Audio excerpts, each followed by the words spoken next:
So we ended yesterday really low on calories, around 17, like less than 1700. So today we added just about 80 more calories to breakfast, but we're gonna eat more today. We added that lean bacon, we added a piece of cheese, a little bit of that pizza sauce, and gonna make this breakfast nice. Here we go. Nice little scramble. This bacon gives it saltiness. And then I love pizza toast. Actually, you know what's crazy? Culturally, this is becoming a very popular breakfast in Japan. A slice of bread, like a store-bought pizza sauce that's in a tube, and then a slice of cheese on top. And a lot of people eat this for breakfast now over rice, because rice prices are skyrocketing, and families are finding this a lot more convenient. Yeah, it's just tasty. All right, I got 15 minutes. Giant pimple on my forehead. Let's get.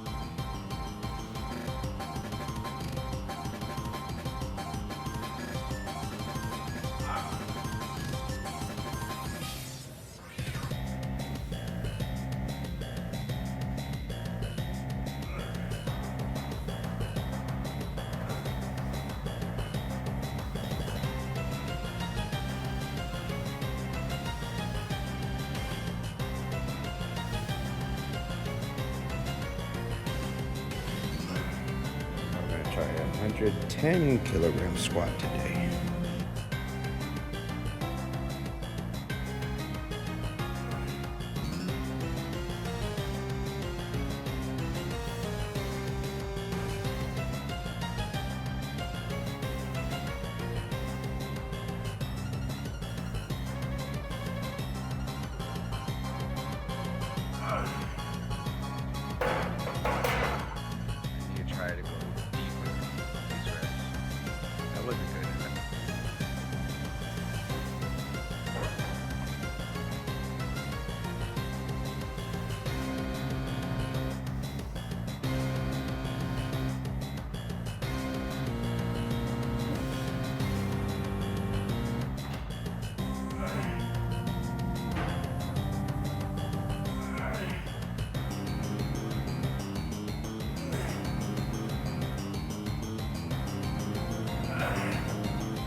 Had some stuff I actually had to do this morning, so short workout, but I feel good. Squats were fine. Yeah, depth could be better. I do want to keep increasing that weight though. Like I still felt a lot when I did those heavier squats. So we'll just work on increasing that weight, and then we'll take the lower weight, and then the ones where we do the full depth, and we'll increase that weight gradually too. So we'll do both. Oh, they are back. Now we'll get this really cheap, really low calorie bar. It's time to get on home. All right, I'm gonna show you how to make a fried chicken while also like tracking all the calories in it. So first thing we did was I logged my chicken breast or my chicken tenderloins as raw. So then whatever weight we lose, that's not gonna factor in. We measured out the raw chicken breast. And this will help us account for any of the flour, oil, sauces, anything we add to it. We already got the raw chicken breast numbers in there, so we're gonna have that accurate. I'm gonna use just 10 grams of katakuriko. This is a potato starch. Is this a healthy ingredient? No, but we can, let me zoom out. But we can measure it out and only use a little bit, so we're only adding about 33 calories worth to our dish. And you know what? I think I could get away with just using 5 grams. So yeah, let's just use 5 grams. All right, I'm gonna use 5 grams of potato starch. No, you know, we'll go with the whole 10 grams, why not? Okay, we're at 9. I'm gonna log it as 10, but I'm at 9 right now on my scale. I'm gonna give this a nice toss. And so I log this in, this will come out to, yeah, about 33, 35 calories worth of potato starch. I'm gonna season these up well with salt and pepper. Also my habanero powder that I love so much. Cool, so all of our breading is accounted. If you spray on oil, that is going to have calories. Like I've talked about this plenty of times, but your cooking spray uses such a small portion size on the nutritional facts that they're legally allowed to say 0 calories. They're legally allowed to round down to the nearest decimal, which would be 0. So what I'm gonna do is I'm gonna spray this. All right, so that gave me 1 gram. So I'm gonna put 2 grams of vegetable oil. And so I just logged those 2 grams of vegetable oil onto my MyFitnessPal. 18 calories right there. So what you were if you just do what you thought was 0 calories was actually 18 calories. So be careful about that when you're using that cooking spray. They're lying to your ass. And it's okay to use cooking spray. I'm not saying don't use it, just account for it. So we're gonna call this chicken super shallow fried. So yeah, not a lot of batter, not a lot of oil. We're gonna put it onto the pan right here and we're gonna cook it through. So this isn't like that no oil chicken I made like a few months ago, but a little bit of oil, that's totally okay. Only 18 calories worth of oil. We're not even absorbing all this oil. I'm gonna put the 18 calories, I'm gonna say I ate 18 calories worth of oil, but I'm probably only eating about 16. It's 2 calories, just round this, aim up. Look, I have a bunch of leftover potato starch, so about let's say that's 1 gram, 2 grams potato starch, so didn't even use that much. So I'm gonna, like I said, I'm gonna count all this in my MyFitnessPal, but we ate a little less than that. I even put a little bit of that cheese seasoning we used last night. Now yeah, it doesn't look totally deep fried. It still looks like a grilled chicken, but there's a little bit of an exterior on the outside of these. It's gonna make it just that much nicer. I mean it, it's gonna be good. So we got our chicken and we got one of those pizzas that are 350 calories, 18 grams of protein. This is the teriyaki mayo one. I like this one actually, it's pretty nice. Yeah, so on my way home, I was kind of craving like a pizza and wings kind of vibe night. So I was thinking, okay, let's think like boneless wings. And then I'm gonna make that healthy still. And then it's just being like kind of fried chicken, half fried, half grilled. And got a pizza. Now, you might be wondering, your channel is called Willie in Japan. Where's the Japanese food? You never eat Japanese food. Well, I'm kind of bodybuilding right now. And as healthy as Japanese people are, not the best like muscle bodybuilding type of food. What happens is their portion sizes here and are really good. Like really balanced nutrition, not so high on the protein side. A lot more, a lot more carbohydrates, which is a good thing. A lot more carbohydrates and not a lot of fiber either. So just like where it's good in some aspects, it's lacking in other aspects. It's not the best get big and strong type of diet, which I love Japanese food and but it's just all carbs usually. So I eat like this and that's okay. When I go out with friends and stuff, yeah, we're pretty much eating Japanese food all the time. When we go to izakaya, things like that.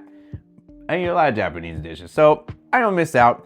I've lived here for a long time. I've gotten my fair share of Japanese food and I'm not missing out on anything. I've eaten everything, so I'm not worried about that.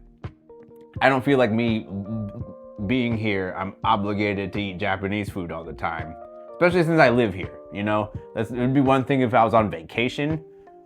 It's a different thing when you live here. It's like, I think there's this Mexican restaurant I really like, and literally all the the Google reviews are just like negative people like, why would I eat this if I come to Japan? Dude, you're on vacation. You're not the target audience for that Mexican restaurant here. Like, chill your ass out. Anyway, let's give this food a try.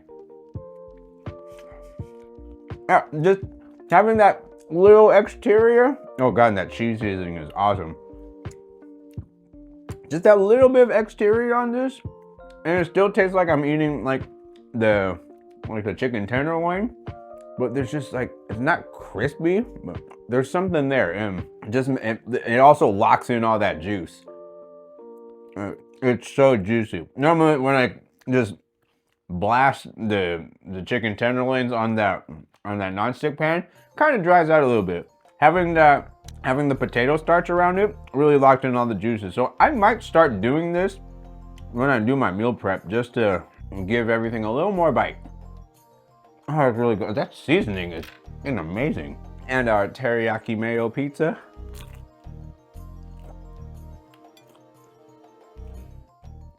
Yeah, this one's not bad. You might think that's a stupid pizza flavor, but this one's pretty good.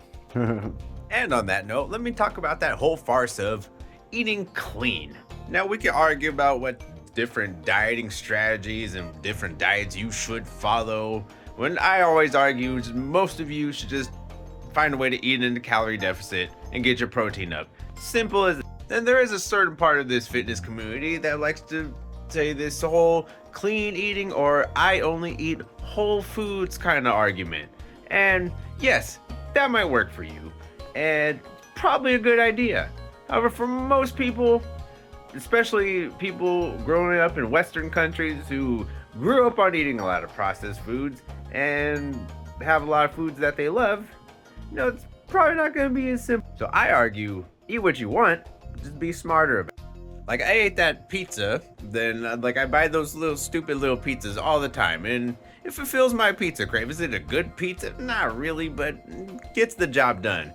If I were to order a pizza from Pizza Hut, then we're putting down 2,000 calories easy right there in that meal. So I don't have to get rid of pizza. Shit, I love pizza. I know for a fact you watching this video right now also love pizza. Like, I could do that and I'm probably correct. There might be one person there that's not correct, but for most of you, you love pizza. So you don't have to give it up. Just eat a less calorie version of a pizza. Also, Jedi mind trick, that whole circle of a pizza, that whole thing is the 350 calories versus if I had a slice that was 350 calories, one slice, I'm gonna be like, oh my God, I need more.